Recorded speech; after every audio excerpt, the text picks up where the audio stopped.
Good morning, it's Tuesday, and I just want to wish you all a Happy New Year. And hopefully you guys had a nice New Year's. We didn't really do too much, it was just a regular night. We watched some movies, the boys took a bath, and they actually stayed up till like 11. And I was asleep pretty much at like 12 on the dot. I heard some fireworks go off, but other than that, I was passed out probably by like 12:15. So just a regular night. I've been working on the merch line, and I actually just ordered samples just now, and they should get here, it said, on this Friday, or by Monday. So we'll see, Monday the latest.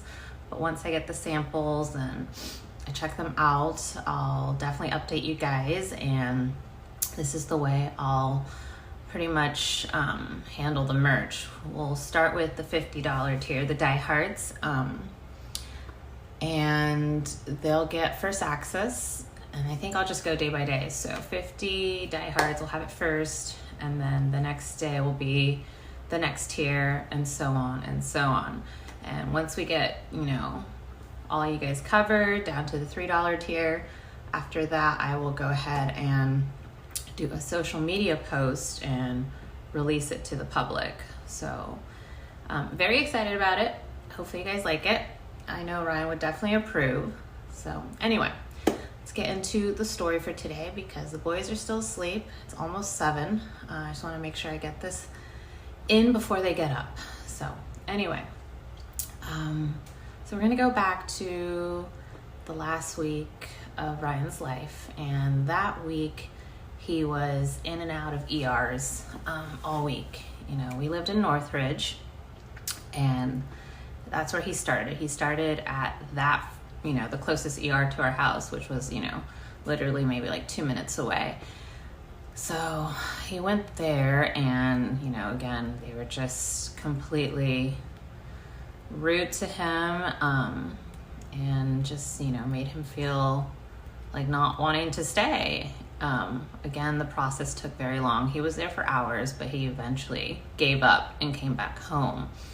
And I didn't go with him to the Northridge one, but we did talk on the phone a couple of times. And on one of our phone calls, I heard, the nurse just being completely, a bitch to him, and, just had the attitude. And, Ryan didn't take it. He was giving it back, how he is. So I was kind of like, well, maybe you got her in that mood. I know how you can be. But anyway, it's still, being in a position in the medical field where you're supposed to be caring for people, I feel like you would have more compassion, not be so judgmental just because someone's an addict. They're there for help, and that's it. You should want to help them and treat everyone the same. And from what I heard on the phone call, he was complaining about being really hungry and starving. And, she wasn't going to feed him, she said. He'd been there at this point, I think, for like maybe 4 hours or so. And then, he's like, I have to go. But he called me back. I guess the doctor was there to actually talk to him. He called me back probably within 10 minutes, and he said, see, I knew they could feed me. The doctor, had my back and said, why aren't you guys feeding him? We can definitely feed him. Because I guess the nurse was like, I can't feed you. So I said, well, good. You're going to get to eat. Awesome.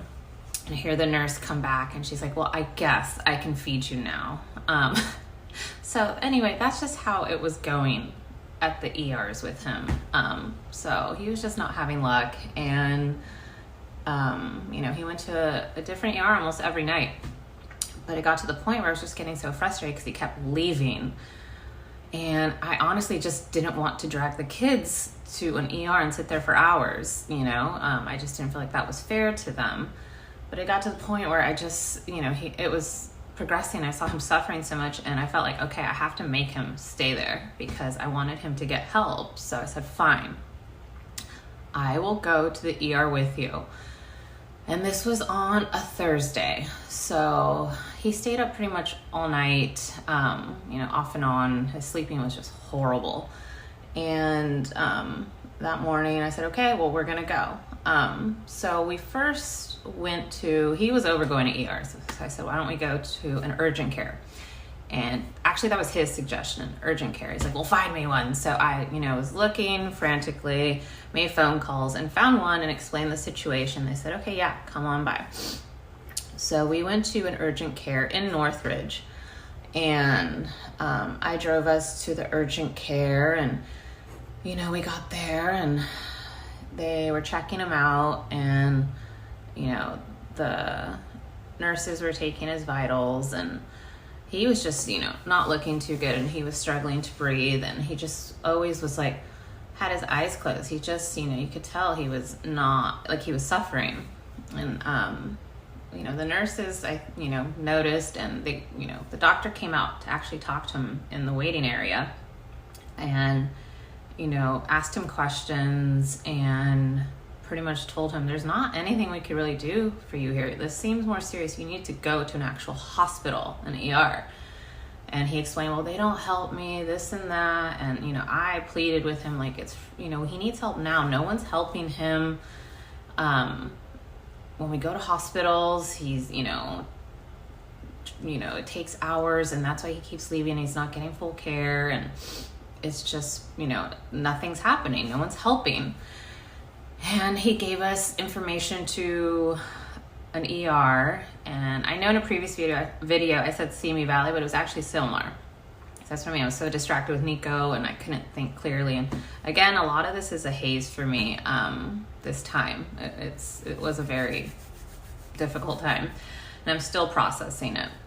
But it was actually not Simi Valley; it was Sylmar, and we had to drive to Sylmar. It's probably about like a good 20 to 30 minute drive.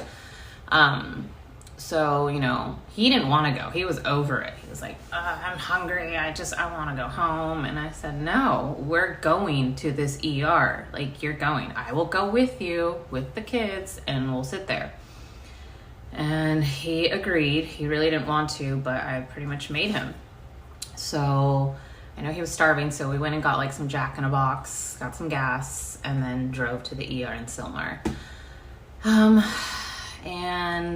it's probably about like 110 degrees that day. And part of the reason I say this is because a part of like the waiting area was outside, and it was just really hot. I remember that. But anyway, so we get to this ER, and literally there's no line when we first get there, but the waiting room is just ridiculous with people. And he's like, see, this is what I've been telling you. It's just crowded like this. And I'm like, okay, well, we have to sit here. You need to figure this out. Like, we need you to get help. And, so we check in with the front desk, and we're sitting there waiting, and after us, this whole big line forms, and it's just tons of people that keep coming into this ER. And I'm sitting there, with Wylan in the stroller, and Nico's acting crazy, running around, and Ryan's pretty much, doesn't want to be there, and he goes and waits outside. He goes and sits outside. He doesn't want to be inside. And he just keeps looking at me whenever we make eye contact, and, shaking his head. And I stayed inside because I wanted to be able to hear them call his name and make sure he didn't miss, them seeing him. So anyway, I think like a good hour and a half went by before they actually, called his name. Excuse me. I'm having coffee. And took his vitals, and it was right there in the ER waiting room. And he comes in, and he's just walking really slow, and he's like limping, and he's just really struggling to breathe. And he sits down, and she asks him questions, and he could barely respond. So I'm kind of like speaking for him too. I'm helping him like explain what's going on. And, you know, that's when he starts talking about like pain or something. And she looks at him and she goes, oh, no, we're not giving you any pain meds. Like, she knew. And he's like, no, I'm not trying to get pain meds, you know, which I don't know. But anyway, she, you know, during the time she's taking his vitals, he has one of those weird breathing episodes where it's really intense. And he's like, breathing really fast, and he's struggling to breathe, and it's scary to witness. It really is. And it's like, oh my God, you know? So she saw that, and she's like, are you okay? And I'm like, no, that's why we're here. Like, why aren't you people understanding? So she's like, okay, I'm going to see if I can get you in faster.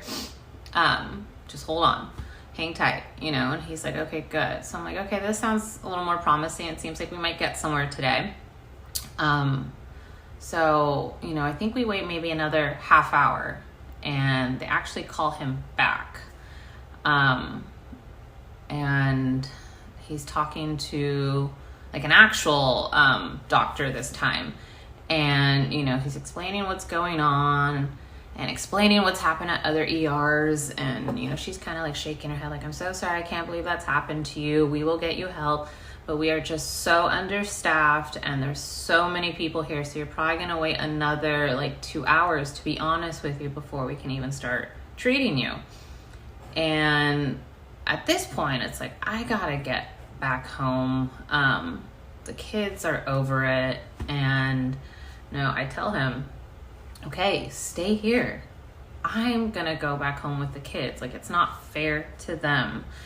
And I was running out of like bottles and diapers and things like that. It's like I had to go home and like, you know, replenish my diaper bag. And it's just like, okay, let's give them a break. And, you know, he didn't like that, of course. And he just like, I don't want to stay here by myself. I'll go with you. And I'm like, oh my God, no. Like, you need to be a grown-up. Sit here. We'll talk on the phone. We'll FaceTime, anything you want. Like, just please do this. And he would be like, okay, I'm going to stay. And he would go back and forth, back and forth. And I was getting ready to pretty much leave. And then he, you know, comes up with a Ryan plan, as he always, you know, had some kind of plan. And basically promised me, no, I'm going to go home with you.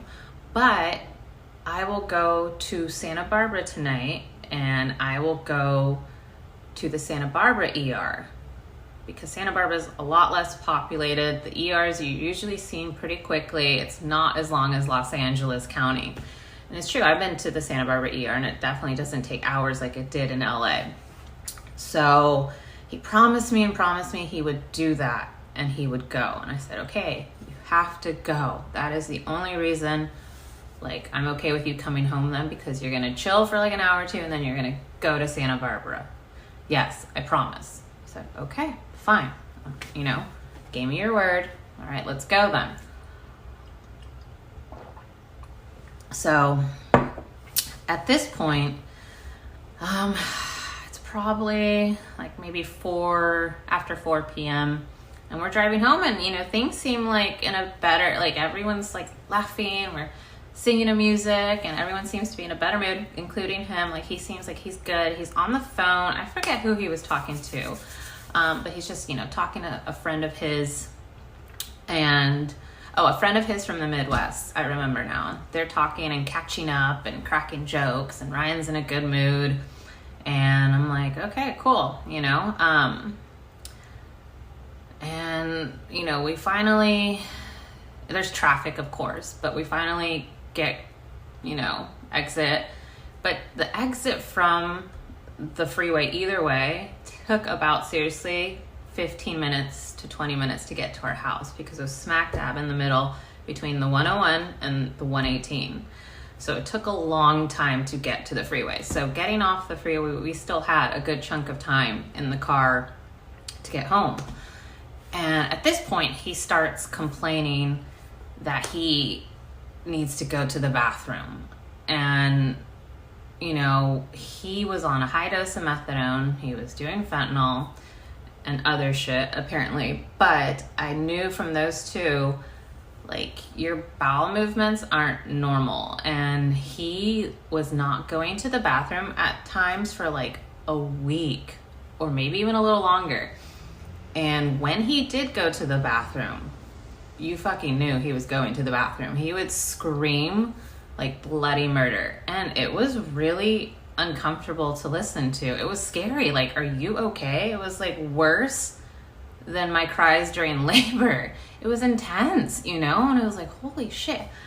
How? I mean, like, what's going on in there? You know, is someone cutting off your arm or something? And he literally would go in the bathroom and would scream and like heavy breathing and panting. And it was just like, whoa, what the hell is going on, you know?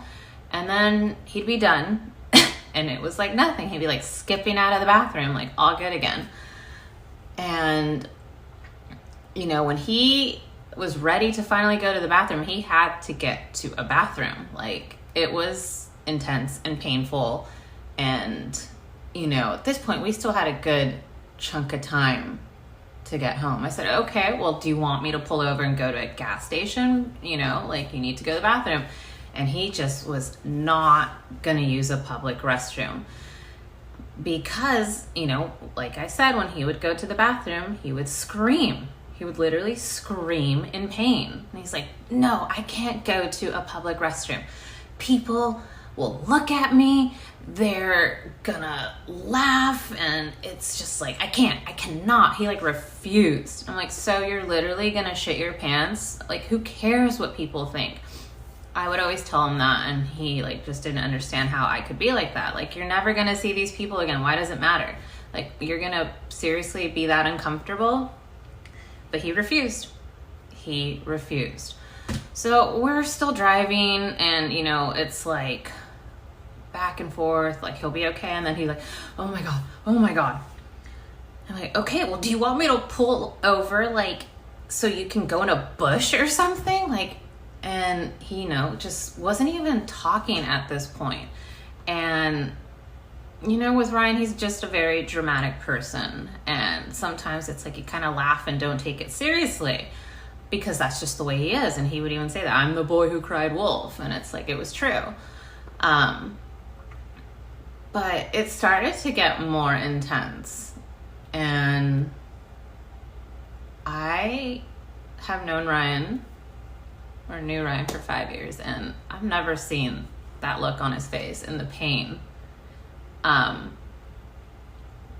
we're literally getting closer to home, and it's just getting worse. You know, like we've talked about this, like your body knows, and you start getting like ass contractions because your body knows you're getting closer to the toilet, but it's like you get these ass contractions and it just gets worse and worse and worse. And anyone who's almost shit their pants, you know what I'm talking about. And if you say that's never happened to you, you're either really lucky or lying. But anyway, so, you know, we're at this point, I think, like really close. We're like 5 minutes away from home.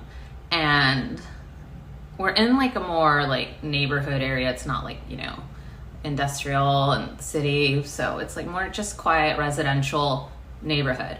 I'm like, dude, let me pull over and you can go in a bush. And he's like refusing, and he literally grips like the seat and he starts screaming, and it looks like his eyes are gonna pop out of his head, and the circles around his eyes like grow black. I'm like, oh my God, he's like turning into the wolf man. What the hell is going on? And I'm like trying not to laugh, but I am, but then I'm holding back because he's getting mad at me for laughing. Like, don't laugh at me. And I'm seriously not trying to laugh, but he's being so over the top dramatic. But then I like see he's really in pain, and he's like on the verge of tears. And he starts praying to God even. He's like, God, I will sober up. I'm so sorry. I will, you know, change my life if you just take this pain away. And I'm like, oh my God. Okay, seriously. And we're one stoplight away from home, and I kid you not, it turns red. And I'm like, let me run it. I don't care. And he's like, no. And I'm like, dude, you're about to shit your pants. And he starts screaming and howling. And it's super intense. And it's actually scary. Now it's starting to scare me because he's like it's like aggressive and mean and scary. And he's in a lot of pain. And then the kids start crying because his like whole screams and tone of voice just get like really gnarly, and I could tell it started freaking them out. So at this point, then my attention goes to them, and I'm trying to calm them down, and I'm trying to get home safely. And you know, literally the light changes, I floor it, and before I know it, he's like calm, and he's like, I'm like, oh my God, are you literally going to the bathroom in the car? And he's just like shaking his head. I'm like, oh my gosh, you know, but I felt relief too, like, okay, he's not in pain anymore, but it was just like, whoa. So he literally shit his pants in the car a minute away from home. And then all is calm again. We get home. I immediately get the kids out, get them inside, calm them down. And you know, he stays in the car, and I go back out to check on him. It's like probably 10 minutes later, and he's just sitting there, and he just looks like shocked, and he's just sitting there with like a blank stare on his face. And I'm like, are you okay? And he's just like, yeah, I just want to be alone right now. I'm gonna go in the garage. Can you bring me like some underwear and change of clothes and baby wipes? And I'm like, why don't you shower? But he wasn't showering at this point either. I mean, he would literally go like a week, days without showering. And so I go and do that, and I bring him a trash bag, and I'm like, just throw that away. Like, we're not washing that, throw it away. And he's like, no, I know, I'm throwing it away. Like, he agreed. And he had me, you know, being Ryan, he had me take a picture of his backside of the shorts he's wearing. And there's like a little lump and like sweat stains. And I don't know if you guys want me to upload that. I'm debating. Like, I'm not trying to make him look bad in any light, but then I hear him saying like, yes, like he would be laughing, you know, like do it. So I don't know, I'm on the fence. I'm debating if I'm going to upload that picture. Probably will. But I don't want you guys to think I'm like making fun of him in any way, because I'm not. But anyway, so I took the picture, I have it, and that was that. And, you know, just for reference, there was this other time where, you know, we were luckily at home, and he had to go to the bathroom right before he had to go dose.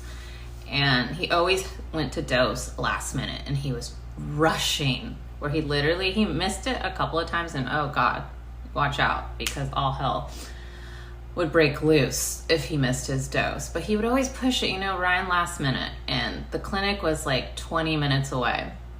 So he would just literally wait until half hour before he had a dose and drive. And sometimes there was traffic. I would go with him a lot. There was traffic, and it's like, it's LA, dude. There's gonna be traffic. Like, you need to take that into account and make sure you have time. You never know. But no. So, you know, he was pushing it again, but he had, like, the urge came, he had to go to the bathroom. So he went to the bathroom. He's like screaming. This is a different day. And he's screaming, does his thing, comes out, rushes out the door. You know, he was like in a hurry, and he's off to go dose. I didn't go with him that day. I was at home with the kids, and I'm like doing dishes, and I hear Nico go, ew, cubby poo. And I was like, oh, great. You know, I like stopped doing dishes. I'm thinking our dog Cubby like pooped, you know, in the living room or something. And I have to go clean that.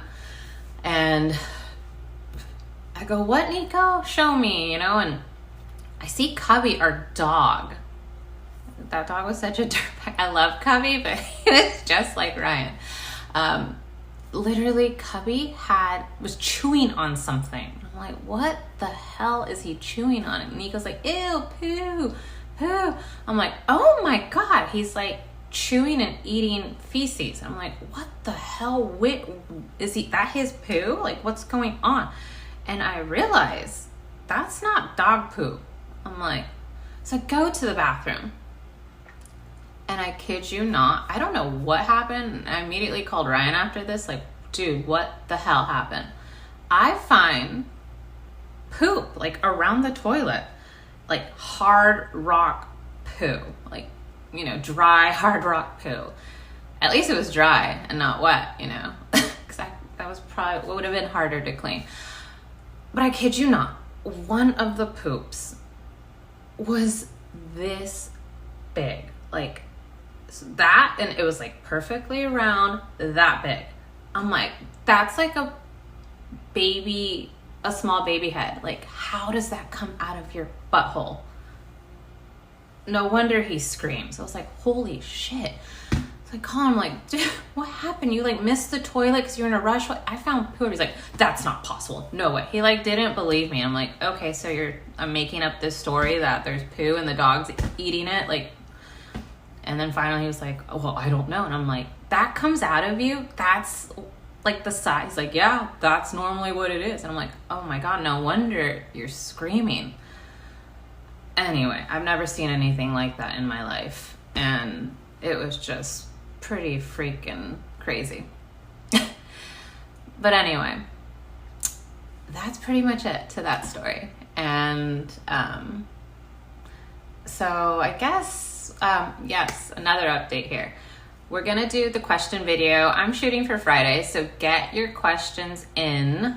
I'll do a post because this video is just going to be for the diehards first, and I don't think it'll make it to the rest by the time the deadline is for the questions. But I'll just say it. Get questions in by Thursday morning. Because Thursday I'm going to go all down the list, write it down, and that way I could just answer them on a video, and I'll probably do that Friday morning. And we'll answer questions, and also I have a FaceTime call with Frank and Diane tomorrow, so I'll get some updates from Frank. And again, he's coming to visit us on the 21st, so that'll be nice. And merch line coming soon. And yes, where should I start? Surprisingly, I guess pleasantly surprised, I should say, that you guys want me to start like when we first met, and I honestly didn't even think you guys were interested in that. I thought you just wanted to hear about like the drugs and the relapse, so that's pretty cool, and I appreciate that. So I'm really considering starting there then. But anyway, let's get those votes in, and that'll pretty much decide that, and let's do it by Thursday morning. That'll be the deadline, and then we'll take it from there. Again, love you guys, appreciate you guys, and palabra.